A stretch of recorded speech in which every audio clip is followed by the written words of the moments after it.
और सीधे आपको प्रेस कॉन्फ्रेंस में लिए चलते हैं जहां केंद्रीय गृह मंत्री अमित शाह अपनी बात रख रहे हैं। बेटियों को अपनी वोट बैंक मजबूत करने के लिए राज्य सरकार की नीति के रूप में स्वीकार कर लिया है। इसलिए मैं कहता हूं कि तृणमूल कांग्रेस घुसपैठ नहीं रोक सकती। बंगाल की डेमोग्राफी खतरनाक तरीके से बदल रही है और आने वाला समय बहुत चिंताजनक है।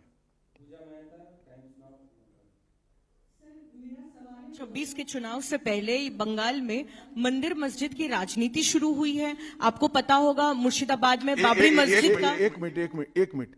मंदिर और मस्जिद दोनों की राजनीति कौन कर रहा है? एक तृणमूल से निकले हुए एमएलए कर रहे हैं और एक तृणमूल कांग्रेस कर रही है। तो सवाल का एड्रेस गलत है, सवाल तो सही है। निर्माण से बंगाल और भारत में शांति का माहौल बिगड़ सकता है। देखिए, चुनाव के वक्त ये सब करने की परंपरा कितनी उचित है वो बंगाल की जनता को तय करना पड़ेगा। मगर मुद्दा यहां तक सीमित नहीं हुआ है। युवाओं की रोजगारी का है, महिलाओं की सुरक्षा का है, घुसपैठ का मुद्दा है, भ्रष्टाचार का मुद्दा है, इंडस्ट्रीज के पलायन का मुद्दा है, गिरते जा रहे इंफ्रास्ट्रक्चर के स्तर का मुद्दा है। ढेर सारे मुद्दे हुए, कहीं से बच नहीं सकते।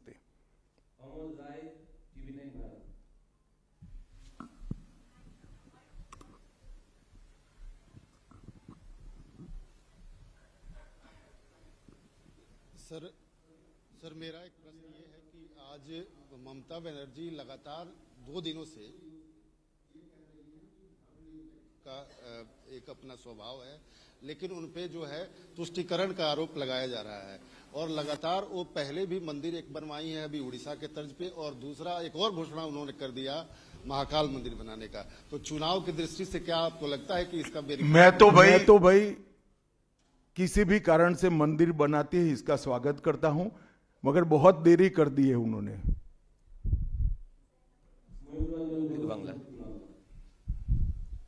अमित जी, एक सवाल बार बार एक नैरेटिव फैला जाता है टीएमसी और लेफ्ट के तरफ से कि बंगाल में जितना भी काम कर ले बीजेपी कार्यकर्ता, ऊपर कुछ सेटिंग वगैरह है तो अमित शाह जी और नरेंद्र मोदी जीतना नहीं चाहते। आज पूछता है बंगाल, जवाब चाहे बांग्ला, आप लोग बंगाल को जीतना चाहते हैं? कितना सीरियस है central BJP?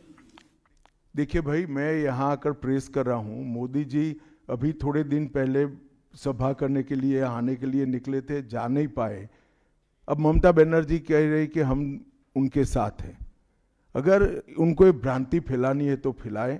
Bharatiya Janata party का कोई नेता घुसपैठियों को आश्रय देने वाले के साथ नहीं रह सकता। ये भारतीय जनता पार्टी का सिद्धांत है और हम सब भारतीय जनता पार्टी के कार्यकर्ता से लेके मोदी जी तक कटिबद्ध है कि मूल समेत तृणमूल कांग्रेस की सरकार को हम उखाड़ कर फेंक देंगे।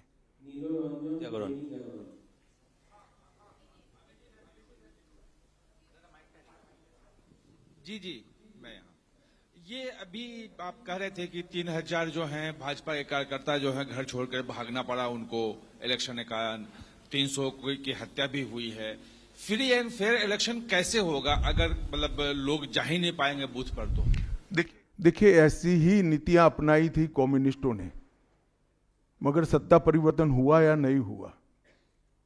ऐसी ही नीतियां अपनाई थी उत्तर प्रदेश में समाजवादी पार्टी ने, सत्ता परिवर्तन हुआ या नहीं हुआ? लोकतंत्र में जनता महान होती है और जनता जब तय कर सकती है, कर लेती है, किसी भी तानाशाह का कुछ नहीं चलता। CNN News 18. So there has been a huge attack by the Trinamool leaders that the election commission is BJP commission. That's what they say, and whatever deletion is taking place, that is at the behest of BJP. So how do you react to that, sir? देखिए, ममता जी के पास से और कोई अपेक्षा रख नहीं सकते। उनके खिलाफ जजमेंट आएगा तो जुडिशरी बीजेपी की है, इलेक्शन कमीशन घुसपैठिया हटाएगा, एसआईआर लाएगा तो इलेक्शन कमीशन बीजेपी का है। वो हारने के बाद शायद ऐसा कही कि मेरे कार्यकर्ता ही बीजेपी में चले गए।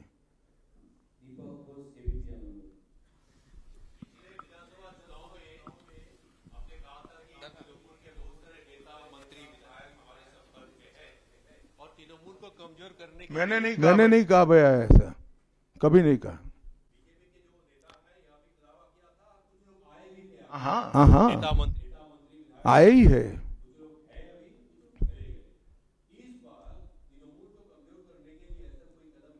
तृणमूल को कम, अरे सुनिए ना, सुनिए, समझ गया मैं आपका सवाल। तृणमूल को कमजोर करने की भारतीय जनता पार्टी को कोई जरूरत इसलिए नहीं है कि तृणमूल अपने अव्यवस्थाओं के कारण, अपने कामों के कारण जनता के बीच में कमजोर हो चुकी है।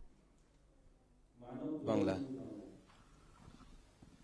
अमित जी नमस्ते।